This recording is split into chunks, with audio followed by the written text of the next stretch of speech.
They, as early adopters of ethics, had enormous gains to be reaped from ecological sustainability management. I would argue the same can and will be true for ethical sustainability management. Obviously, people who feel treated unfairly will generate costs, conflict costs, within their companies.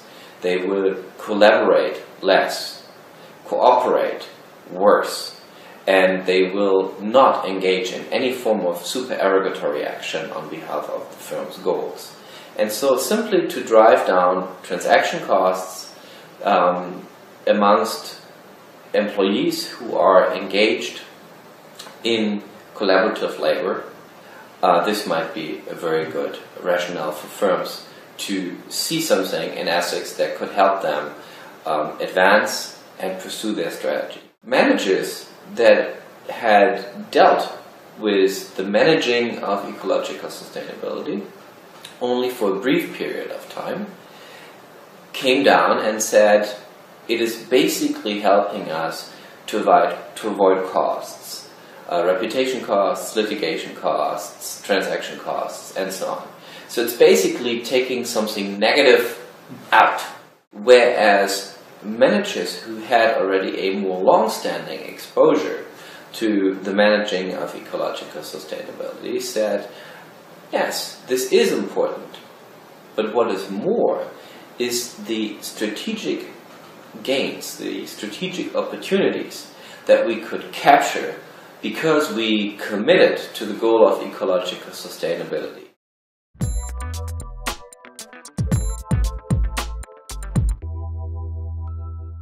When we look back, say, some 30 to 40 years, we see a similar development in terms of ecological sustainability as we see it these days in terms of moral and ethical sustainability of business.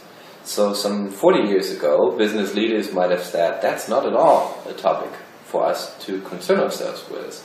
And then a couple of years later, when the topic didn't go away, the way they would engage ecological affairs was to drive down the negative impact of their disregard. So they would address reputation costs, litigation costs, brand damage, and such things, but they would still not consider ecological sustainability as an asset to their management and to their strategy.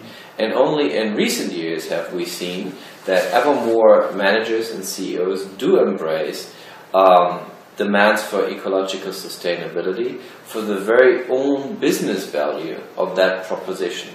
And so this movement, let's say from the margins to the core, that we've seen in the green area, in the area of ecological sustainability, I would argue we are to see in the ethical field, in the field of moral sustainability as well.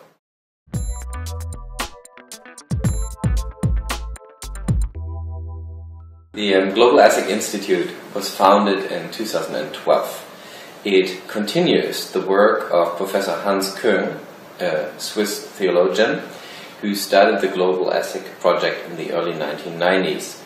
After the wall in Berlin had come down and the hitherto existing confrontation of East and West began to crumble, he asked himself what would be conditions for a peaceful way of interaction between and betwixt cultures all around the world.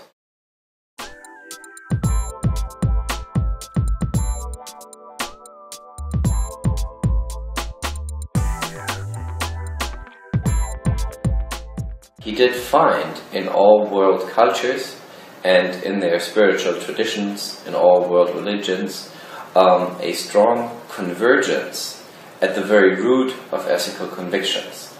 This then he named the global ethic. The global ethic is basically that which human beings all across the world, crossing historical divides as well as cultural separations, agree as to their moral commitments. In the last 30 years, the research geared up here in Tübingen looked to the spiritual roots of the world cultures And what they found was that there are 2 rules and 4 principles that across cultures human beings have continued to affirm and endorse. These are the rules of humanity: treat human beings humanely, do not denigrate persons into things, do not treat subjects as objects, and the so-called golden rule: do unto others that which you wish they would do unto yourself. And the 4 values are honesty, justice, peacefulness, and partnership. These 2 rules and those 4 principles have been affirmed in cultures all across the world, and we find them in the, for example, religious documents by which the various cultural and ethnic groups across this planet identify themselves.